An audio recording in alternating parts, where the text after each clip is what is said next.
सही है।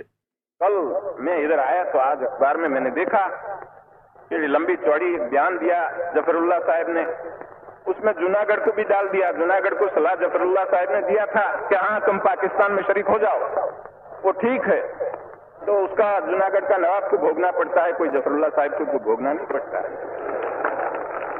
और ये तो खाली बातों है।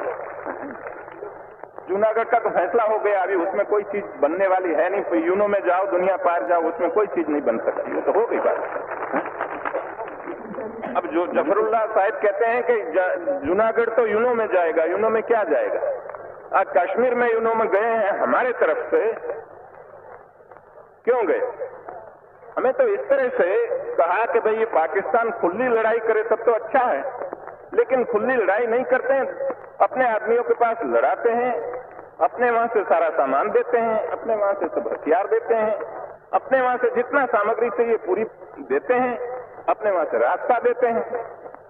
तो उससे तो खुला लड़ाई करे तो अच्छा है, न करे तो हम दोनों उसमें पड़े हैं तो ठीक है। यूनो के पास जाओ, जाके वहां से कुछ हो न हो, लेकिन वहां हम कहां तक बैठ रहेंगे? इस तरह से हम बैठ नहीं रह सकते। तो कश्मीर का मामला तो अलग है, जूनागढ़ का मामला अलग है। जूनागढ़ यूनो के पास जा नहीं सकता, क्योंकि जूनागढ़ कहते हैं कि आपने भी रास्ता दिया था। हमने किसको रास्ता दिया था? हमने किसी को रास्ता दिया नहीं। वो जो जूनागढ़ के लोग थे, उन लोग अपने रास्ते से जाते थे, वही रास्ते गए, उसने हमने किसी ने रास्ता दिया नहीं, और हमने न कोई चीज उसको दिया, कोई न साथ दिया। और जूनागढ़ में एक मक्खी भी मारनी नहीं पड़ी, किसी के ऊपर कोई हथियार चलाना ही नहीं पड़ा, फिर क्या रहा? और खुद दीवान ने खुद आके कहा कि मेहरबानी करके हमारी हुकूमत ले लो, हम नहीं चला सकते, और नवाब वहां उठ के भाग के कराची जाकर बैठ गया। फिर जूनागढ़ की बात क्या करते? तो ये चीज तो हो गई। हाँ, हमने एक फैसला किया कि भाई ये रियासतों में हमें एक काम करना चाहिए, कबूल करना चाहिए कि जैसा रियासत के लोग चाहे ऐसा करें। तो जैसे लोगों का लोकमत हो, इस प्रकार करना चाहिए। तो लोकमत जैसा हैदराबाद में हो, कश्मीर में हो, हर जगह पर हो लोकमत, इस प्रकार का करो। हमें कोई फैसला करने में इतराज नहीं है। लेकिन यदि कश्मीर में जो चलता है इस तरह से चलता रहे तो फिर लोकमत करने की क्या जरूरत? हम लड़ाई करके कश्मीर को ले ले तो फिर लोकमत की जगह कहाँ रही? तो हम तो कहते हैं कि आज भी प्लेबिसाइट से करो, लोकमत लेके करो, लेकिन हमारे पास आकर हमारा सिपाही मरते रहे, हमारा पैसा खर्च करना पड़े, और हमारे गांव के गांव जलाए जाए, और वहां हिंदू और सिखों को तबाह किया जाए, तो फिर आखिर लोकमत का रहा? फिर तो आखिर हम बंदूक से ही लेना हो तो लेंगे, और क्या करेंगे? दूसरी तरह से नहीं हो सकता है तो नहीं। लेकिन हमने एक बात साफ की कि कश्मीर की एक तसु जमीन हम छोड़ने वाले नहीं है, कभी नहीं छोड़ेंगे। तो अब दूसरा आपको ये समझना है कि ऐसी जब नाजुक हालत में हम पड़े हैं, इस समय पर हमको क्यों तंग करते हो? आप ऐसी जब हिंदुस्तान की हालत है और दुनिया की हालत भी ऐसी है, देखो ये बत्ती पड़े, ऐसी जब हिंदुस्तान की नाजुक हालत है, तब हमें क्या करना चाहिए?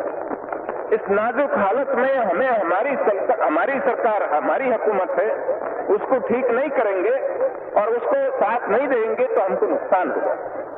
इसलिए आज जिस जगह पर प्रांतों में हमारी हुकूमत बैठी है, उसको साथ देना चाहिए।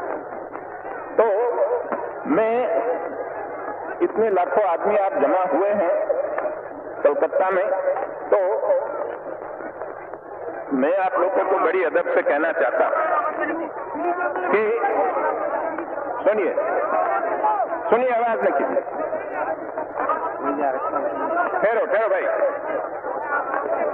क्या कहते हैं? रिले करते हैं, ठहरो, कोई गड़बड़ न करो। तो आप लोग हिंदुस्तान की ऐसी नाजुक हालत में इतने लाखों आदमी कलकत्ता में जमा हो गए हैं, तो आपको एक हमारा मैसेज ले जाना चाहिए और सबको पहुंचाना चाहिए कि आज हमारी बहुत नाजुक हालत है, उस हालत में हमें न कोई हड़ताल करनी चाहिए, न कोई तूफान करने का कोई मौका पैदा करना चाहिए, सबको मिलजुल के काम करना चाहिए। अब कई लोग कहते हैं कि भाई इधर हमारे सेक्युलर स्टेट चाहिए, हिंदुओं का राज, कौमी राज नहीं होना चाहिए। कौन कहते हैं कौमी राज बनाओ? हिंदुस्तान में 3-4 करोड़ मुसलमान पड़े हैं, कौमी राज की बात नहीं है। लेकिन बात एक है कि हिंदुस्तान में जो मुसलमान पड़े हैं, वो मुसलमान ने, काफी लोगों ने, ज्यादातर लोगों ने पाकिस्तान बनाने में साथ दिया। ठीक दिया, अभी ठीक है। लेकिन अब एक रोज में, एक रात में क्या दिल बदल गया? वो मुझे समझ में नहीं आता, कैसा बदल गया कि एकदम कहते हैं हमको मान लो। तो ये मेरी समझ में नहीं आता कि एक रोज में दिल सबका कैसा बदल गया। तो वो कहते हैं कि हम वफादार हैं, तो हमारी वफादारी में शंका क्यों की जाती है? आपको सस्पिशन क्यों आता है? तो हम कहते हैं भाई हमको क्यों पूछते हो? आपके दिल को पूछो, भीतर पूछो, हमको मत पूछो। वो हमको पूछने की बात नहीं है। लेकिन हमने एक बात कही कि आपने पाकिस्तान बनाया, आपको मुबारक, हमें उसमें कोई दखल देना नहीं चाहते। जब दांत गिर जाए, खट्टा हो जाए, तब गिर जाए, तब पीछे आओ, वहां तक हमें पीछे बुलाना है नहीं, हम बैठे ठीक है। कोई कहते हैं कि हम आखिर पाकिस्तान और हम एक हो जाए।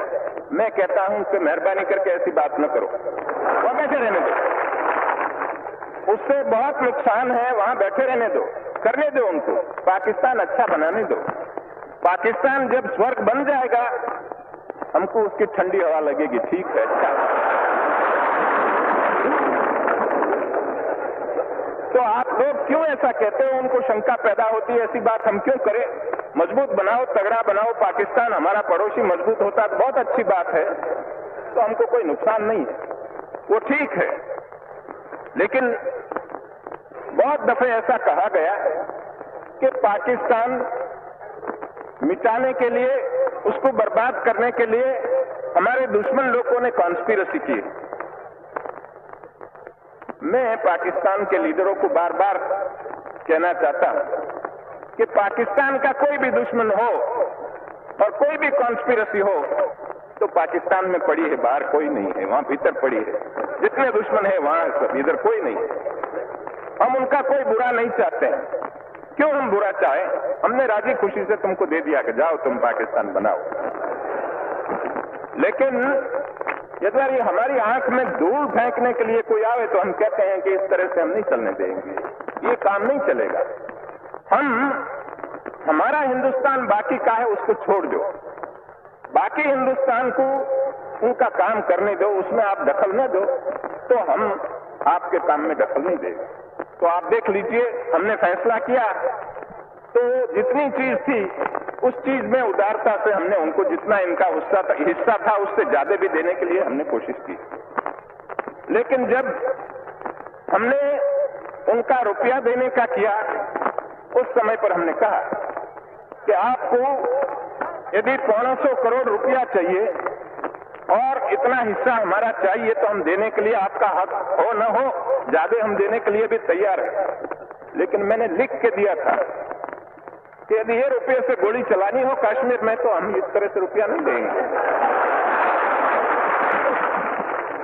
हाँ, तुम्हारे में ताकत हो ले जाओ, ठीक है, लेकिन हम खुशी से रुपया तो तब देंगे कि जब ये फैसला सब हो जाए तो आपका रुपया है, हम उसमें कोई दखल नहीं देंगे। हमने आपके साथ मिलके एक फैसला किया तो एक कंसेंट डिक्री है, ये तो कोर्ट में जाना न पड़े, लेकिन आपस में बैठ के हमने फैसला कर दिया। तो तुम्हारी डिक्री कब बजेगी? जब ये हुक्मनामा तो तब बजेगा कि जब हमारा फैसला हो जाए। तो कश्मीर का फैसला हो जाए, उस रोज पैसा ले जाओ तुम्हारा। इस तरह से हम जब कहते हैं तो कि हमारा पैसा नहीं देते हैं और वो कुछ अपने जो फैसला किया उसमें से पलट जाना चाहते हैं, हमें कोई पलटने की हमारी नीयत नहीं है। होती तो हम करते क्यों? जाओ कोर्ट में करो, हमने इस तरह से काम नहीं किया। तो हम बार बार इन लोगों को सुनाना चाहते हैं कि तुम्हारे साथ हमारी कोई बुराई नहीं, न बुराई करना चाहते हैं, तुम्हारे साथ हमें कोई झगड़ा नहीं करना चाहते, लेकिन आप मेहरबानी करके हमको पड़े रहने दीजिए, हमारा काम करने दीजिए।